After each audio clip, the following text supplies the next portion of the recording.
할렐루야. 오늘도 우리 예수님의 재림을 온전히 기다리는 마음으로 살아가는 믿음의 삶이 되기를 주님의 이름으로 축복합니다. 지난 시간에 다윗이 도망갈 때에 다윗을 저주했던 시므이가 다윗이 다시 승리자가 되어 왕의 자리로 돌아올 때에 누구보다 먼저 달려가서 자신이 죄를 지었음을 자백하고 자비를 구하는 모습을 보았습니다. 그것만이 살 길이라고 하는 것을 시므이가 깨달았기 때문입니다. 다윗은 시므이가 자신의 죄를 지었음을 자백하고 용서를 구할 때에 그는 기꺼이 그의 죄를 용서해 주었습니다. 오늘 이 다윗의 사건은 예수님의 왕으로서의 귀한 재림의 사건을 우리에게 비유해서 가르쳐주는 사건이기도 합니다. 우리는 떠나가신 예수님이 다시 만왕의 왕으로서 이 세상을 심판하러 오실 그날을 믿고 기다리며 살아가는 사람들입니다. 예수님이 세상에 다시 오실 것인데 안타까운 것은 우리가 그날과 그 시가 언제인지를 모른다는 것입니다. 예수님이 몰라서 안 가르쳐 주신 것은 아니겠지요. 하나님의 뜻이 가르쳐 주지 않는 것이었기 때문에 예수님은 우리에게 그날과 그 시를 가르쳐 주시지 않으셨습니다. 왜 가르쳐 주시지 않으셨을까요? 매일매일이 주님이 오시는 날이라 그 생각을 하고 매일매일 재림을 준비하면서 살아가는 자가 되게 하기 위해서였습니다. 만약에 우리 예수님이 2025년 내년 1월 1일에 재림하신다 라고 그 날과 시간을 우리에게 알려주셨다고 한번 가정을 해 보십시다. 앞으로 한 80일 정도 넘게 남았는데 많이 남았다고 생각이 되십니까? 적게 남았다고 생각이 되십니까?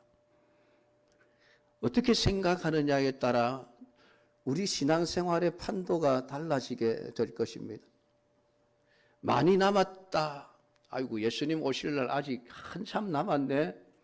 그렇게 생각하는 사람은 아이고 뭐 지금은 좀 대충 그냥 신앙생활 하다가 한 12월 20일이나 25일쯤 돼가 그때 가서 내가 막 있는 힘을 다해서 죽을 힘을 다해서 열심히 신앙생활을 하다가 예수님 1월 1일 날 오실 때에 맞이하면 되지 않겠는가?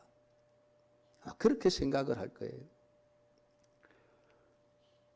며칠 남지 않았구나 생각하는 사람은 아마 지금부터 우리가 바짝 긴장을 하면서 야 큰일 났다. 내가 예수님 맞을 준비를 해야 되는데 뭘 준비해야 될까?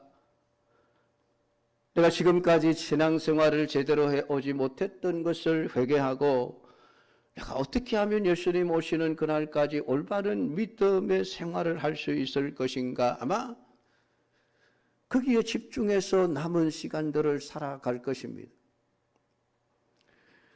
여러분은 후자입니까? 전자입니까? 여러분은 어떻습니까? 말씀대로 살 것 같습니까? 대부분의 사람들은 그렇게 안 삽니다.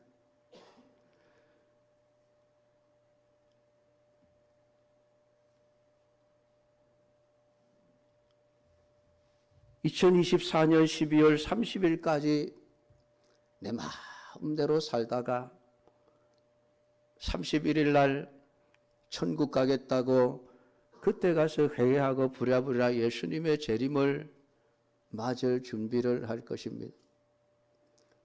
그 이야기가 열처녀의 비유를 통해서 우리에게 주어졌습니다. 미련한 5처녀는 등은 준비했는데 기름을 준비하지 않았습니다. 왜 안 했을까요? 자기 나름대로 예수님이 오실 시간을 정했기 때문에 그렇습니다. 신랑이 오는데 설마 밤중에 오겠나? 밝은 낮에 오겠지. 늦게 와봐야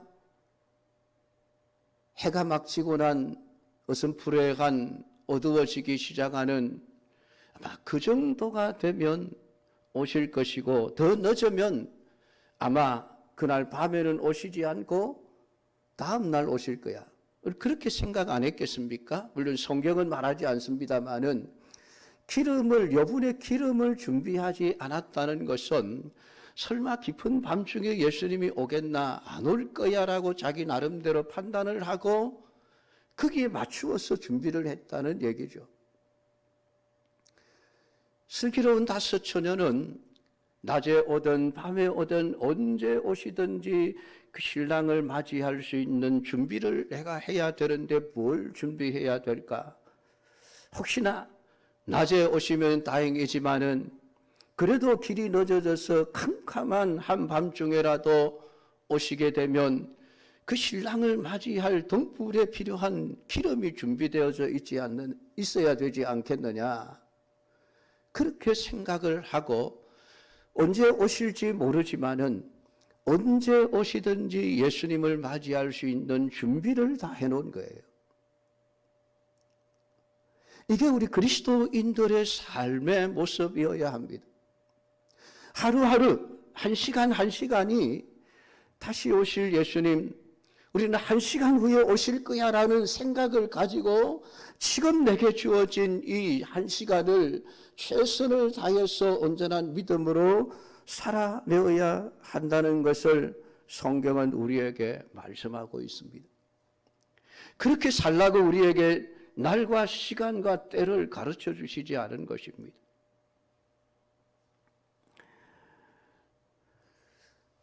사랑하는 성도 여러분, 오늘 예수님을 맞이할 준비가 되어져야 하는데 그 중에 하나가 죄에 대한 회개죠. 시므이와 같이 예수님이 오셔서 그 죄악을 드러내게 되어지면 망할 수밖에 없다는 것을 알기에 죄를 회개하고 주님을 맞이하는 자가 되어져야만 합니다. 여러분, 회개는 내일로 미루어서 안 됩니다. 지금 당장에 내가 내 죄를 회개하고 깨끗한 자로 살아가야 하는 것입니다. 죄를 내일로 회개하다가 오늘 밤이라도 예수님이 오시면 우리는 회개하지 못한 죄 심판을 받게 되어지는 것입니다. 그것을 시므이를 통해서 우리에게 너무나도 분명하게 보여주고 있습니다. 오늘 신자는 매일 매 순간이 예수님이 오실 것이라는 것을 생각하면서 그 천국에 들어가기에 합당한 준비가 된 자로 살아가는 자여야 한다는 것입니다. 오늘 우리가 읽은 이 본문 속에 나타난 이 머비보셋이라고 하는 사울의 손자를 통해서도 성경은 우리에게 그리스도인이 어떤 마음을 가지고 주어진 우리의 삶을 살아가야 할 것인가를 말씀해 주고 있습니다. 24절에 사울의 손자 머비보셋이 내려와 왕을 맞으니 저는 왕이 떠난 날부터 평안히 돌아오는 날까지 그의 발을 맵시내지 아니하며 그의 수염을 깎지 아니하며 옷을 빨지 아니하였더라. 인생의 모든 즐거움과 모든 재미와 모든 기쁨을 다 그냥 포기해버렸습니다. 왜 그렇습니까? 다윗의 아픔을 알기 때문에 그렇습니다.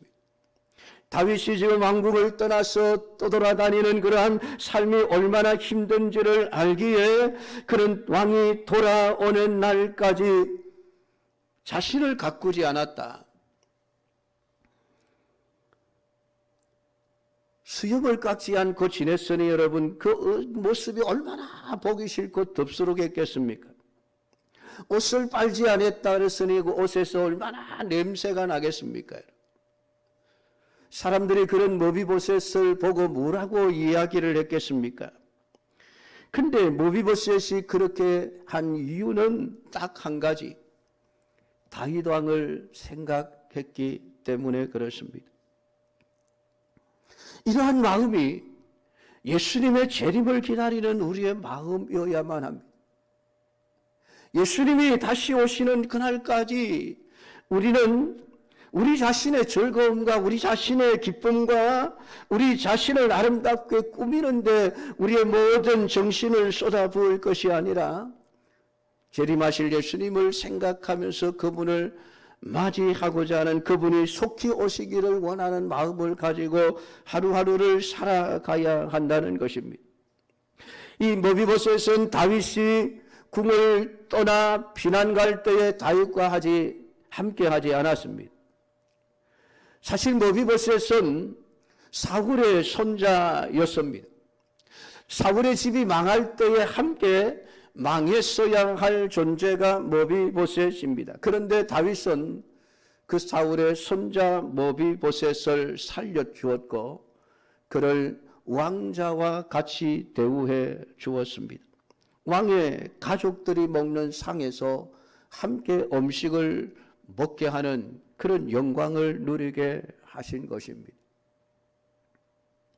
그러므로 다윗의 은혜를 생각한다면 오늘 이 모비보셋은 절대로 다윗이 가는 그곳에 언제나 함께 했어야만 옳은 것입니다. 그런데 모비보셋은 다윗이 왕국을 떠날 때에 함께 가지 않고 남아 있었습니다. 아마 다윗의 마음속에는 이것이 굉장히 괘씸한 생각이 들었던 것 같습니다. 그러니까 그 모비보셋의 종 시바가 다윗 왕을 영접하면서 그들이 먹을 양식을 가지고 찾아왔을 때에 네 주인 모비보셋이 왜 함께 오지 않았느냐 물었고 시므이는 우리 주인이 왕이 망하기를 원하고 있습니다. 지금 왕궁에서 쫓겨나가는 모습을 보고 조아랐고 손뼉을 치고 있습니다. 그렇게 말을 한 거예요.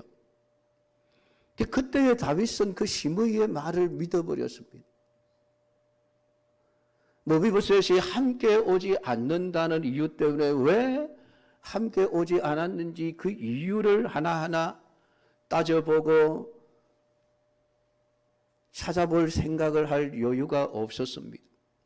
그래서 그는 그 종의 말을, 시바의 말을 듣고는 모비보셋에게 주었던 그 모든 재산들을 다 그의 종 시바에게 넘겨 주어 버렸습니다. 그랬는데 지금 모비보셋이 다윗을 맞으러 지금 나온 것입니다. 그래서 묻습니다. 왜 나와 함께 가지 않았느냐? 그때에 하는 말이 내가 절뚝발이입니다. 내가 잘 걷지를 못하고 있는 것 아시지 않습니까? 이 모비보셋은 양쪽 발을 다 저른 사람이었습니다. 양쪽 발 다 장애를 가지고 있었죠. 그러니까 이 모비보셋이 나귀의 안장을 집어 타고 내가 왕께 가려고 한참 느리게 준비를 하고 있었는데 내 종 시바가 나를 속이고 나보다 먼저 가버리고 나를 내버려 두었습니다. 그리고는 왕에게 가서 거짓말로 참소를 했습니다. 그렇지만 왕의 처분대로 하십시오. 내 아비의 온 집이 내 주 왕 앞에서는 다만 죽을 사람이 되지 아니하였나이까. 그러나 종을 왕의 상에서 음식 먹는 자 가운데 두셨사오니 내게 오히려 무슨 오름이 있어서 다시 왕께 부르짖을 수 있사오리이까. 모비보셋은 자신이 고의로 다윗을 따르지 않은 것이 아니라 다윗 왕과 함께 따라가고 싶었지만은 자기 종 시바가 자신을 속이고 못 가도록 만들어 버렸기에 어쩔 수 없이 함께하지 못했다는 사실을 진술하고 있습니다. 16장을 보면 시바가 나귀의 양식을 싣고 도망치는 다윗을 맞은 내용이 나옵니다. 그 시바가 왕께 고하기를 내 주인의 아들 모비보셋이 예루살렘에 있는데 저가 말하기를 이스라엘 족속이 오늘 내 아비의 나라를 내게 돌리리라 하나이다. 모비보셋은 전혀 생각지도 않는 왕권 복이, 이것을 시바는 거짓말로 다윗을 속였던 것입니다. 지금 모비보셋이 다윗이 죽고 나면 이제 나라가 다시 사울의 집으로 돌아오게 될 것이라고 그렇게 떠들고 다니고 있습니다. 결국 시바의 속임수로 인해서 다윗과 함께 하지 못했지만은 그럼에도 불구하고 다윗은 그 내막을 알지 못했기에 그 모비보셋에 대해서 아주 섭섭한 마음을 가지고 모든 그 재산을 시바에게 넘겨주어 버렸던 것입니다. 그랬던 다윗이 오늘 본문에서 비로소 모비보셋이 다윗을 위해서 어떤 마음을 가지고 있었는지를 정확하게 알게 되어집니다. 다윗을 생각하여 다윗이 받는 고난을, 고통을 생각하며 발을 맵시내지 않고 수염도 갖지 않고 옷도 빨지 아니하며 그렇게 더러운 몸으로 하루라도 빨리 왕이 돌아와서 온전한 삶을 회복하게 되기를 기다리고 있었다라고 말을 하고 있습니다. 그러니까 그 진실한 모비보셋의 마음을 알고 난 다윗이 그 시바에게 넘겨주었던 모든 재산을 너는 시바와 밭을 나누라고 다시 명령을 합니다. 그 시바에게 빼앗았던 땅의 일부를 모비보셋에게 돌려주라고 한 것이죠. 그것은 시바가 비록 거짓말을 하기는 했지만은 그래도 다윗이 어려움을 당할 때 식량을 가지고 와준 것에 대한 아마 고마움의 표시로 일부 밭을 주었겠지요. 그런데 모비보셋은 30절에 이렇게 말합니다. 내 조왕께서 평안히 왕궁에 돌아오시게 되었으니 그를 그 전부를 차지하게 하옵소서 하니라. 왕이여 그 시바가 가지고 있는 재산 제게 안 주셔도 됩니다. 그거 다 시바가 가지라고 그냥 하십시오. 나는 왕이 다시 돌아왔다는 이 사실 하나만으로 만족합니다. 정말 자신의 참마음을 몰라주었던 다윗을 향해서 불평하고 또 불만을 품을 수 있는 모비보셋이었지만은 왕이 되어가지고 그것도 제대로 파악 못합니까? 말할 수 있지만은 자신의 모든 것이었던 재산을 시바와 반을 나누라고 하는 그 판결에 대해서도 불만을 품을 수 있지만은 오늘 모비보셋은 오직 그러한 재산에는 관심이 없었고 다윗 왕이 왕으로서 다시 돌아오게 된 것만을 기뻐하고 있는 것을 보게 되어집니다. 사랑하는 성도 여러분, 여러분은 세상을 살아가면서 억울한 일을 겪을 때가 있지 않습니까? 이유 없이 오해를 받고 오해로 인해서 불이익을 당한 경우가 있지 않습니까? 또 그것 때문에 재산의 손해를 입은 경우도 있지 않겠습니까? 내가 잘못한 것이 없음에도 불구하고 오해로 인하여 손해를 입은 그런 경험들도 있지 않겠습니까? 오늘 모비보셋이 바로 그러한 삶입니다. 근데 하나님은 왜 우리를 그러한 길로 몰아붙이시는 걸까요? 여러분은 이런 억울한 일을 겪을 때에 어떻게 반응을 하십니까? 하나님, 대성통곡을 하면서 제발 내 억울함을 풀어달라고 애원하지 않습니까? 근데 우리가 알아야 될 것은 성도에게는 절대로 억울한 일이 있을 수가 없습니다.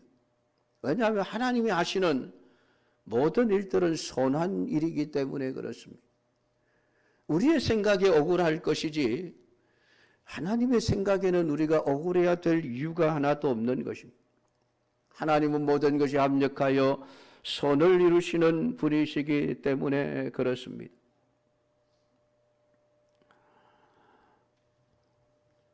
오늘 무비보셋은 시바가 자신을 속인 일을 말한 후에 시바를 벌해달라고 요구하지 않습니다. 자신의 억울함을 풀어달라고 말하지도 않습니다. 다윗에게 모든 처분을 맡깁니다.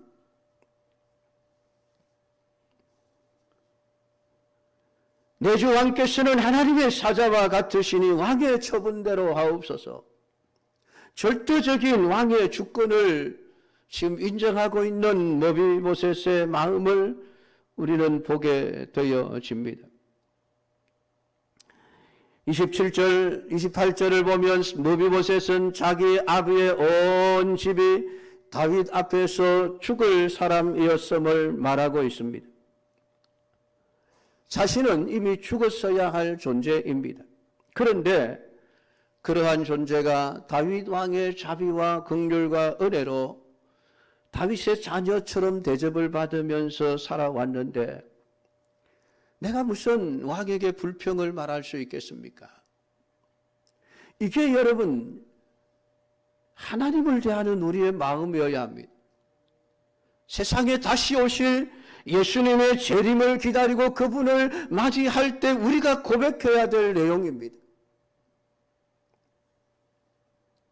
내게 무슨 옳은 일이 있어서 내가 왕께 나를 위해서 부르짖을 수 있겠습니까? 지금 내가 살아있는 것조차 하나님의 은혜인데 무엇에 대해서 내가 불평하고 원망하고 왕을 비난할 수 있겠습니까? 무비보셋은 모든 재산을 시바에게 주어도 괜찮다고 말합니다. 왜냐하면 돈이 중요한 것이 아니라 다윗 왕과 함께 할 수 있다는 것 때문이었습니다. 다윗과 함께 하는 관계에 있는 것이야말로 무비보셋의 모든 필요를 자신이 채우는 것이 아니라 다윗 왕이 채워준다는 사실을 알기에 시바의 속임수에도 다윗이 밭을 시바와 나누라고 하는 그 판결에 대해서도 조금 더 억울하거나 불만을 품지 않습니다. 이것이 오늘 신자가 만물의 주인이 되신 하나님과 함께 더불어 살아가는 임마누엘의 관계 속에서 우리가 가져야 될 생각들이죠. 그것이 너희는 먼저 그의 나라와 그의 의를 구하라. 그리하면 너희들이 먹을 것, 마실 것, 입을 것, 무엇을 먹고 마시며 입어야 될까 걱정하는 모든 것들을 주께서 다 채워주실 것이다 라고 하는 말씀의 의미인 것입니다. 내가 너희 아버지이고 너희가 내 자녀인데 왜 너희가 먹을 것을 걱정하느냐? 왜 마실 것을 걱정하느냐? 왜 입을 것을 걱정하느냐? 그것은 아버지 되신 하나님이 책임져 주실 것인데 왜 네가 그 걱정을 하고 있느냐는 것이죠.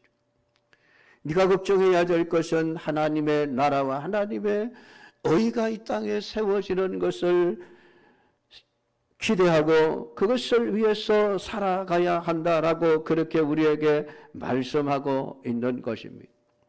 사랑하는 성도 여러분, 우리는 모두가 다 죽었어야 할 자들 아닙니까? 아니 허물과 죄로 죽었던 우리들이 아닙니까? 그런 우리가 지금 살아있으면 하나님의 은혜로 말미암아 살고 있는 것이죠. 지금 우리의 모든 삶은 하나님이 우리에게 그저 베풀어 주신 은혜의 삶이라고 하는 것입니다.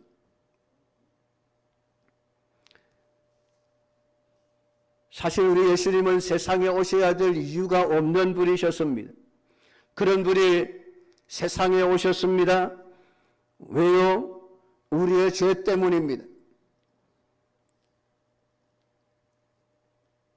예수님이 살리려고 그렇게 애를 쓰셨던 사람들에 의해서 예수님은 죽임을 당했습니다. 심지어는 예수님이 3년 동안 가르치셨던 제자들마저 마지막 순간에 예수님을 버리고 살겠다고 도망을 쳐버렸습니다. 여러분, 이 예수님보다 세상에서 더 억울한 자가 어디 있을까요? 도망간 제자들이 여러분 제자들 뿐이겠습니까? 예수님을 모른다고 3번이나 부인했던 베드로가 베드로 뿐이겠습니까? 그게 우리의 이야기입니다.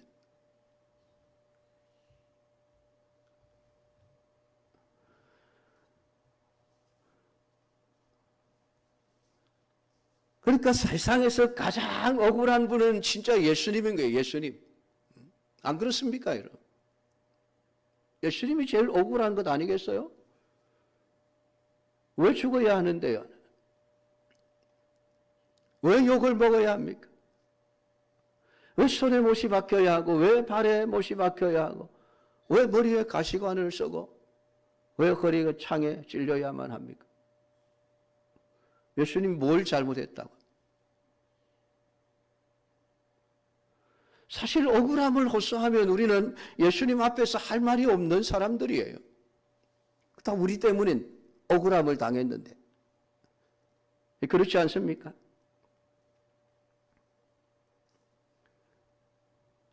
그걸 안다면 여러분 우리가 주님 앞에서 주님 내 억울한 일을 당했습니다. 여러분 하소연할 일이 뭐가 있겠습니까? 오직 나를 위해서 십자가에 못 박혀 죽어주신 예수님, 나를 살려주신 예수님의 은혜만이 감사하게 되어지는 것이죠. 그 마음으로 살아가면 주님 돈 필요 없습니다. 그거 없어도 괜찮습니다. 주님만 있으면 됩니다. 여러분 이것이 모비보셋의 마음이었던 것입니다.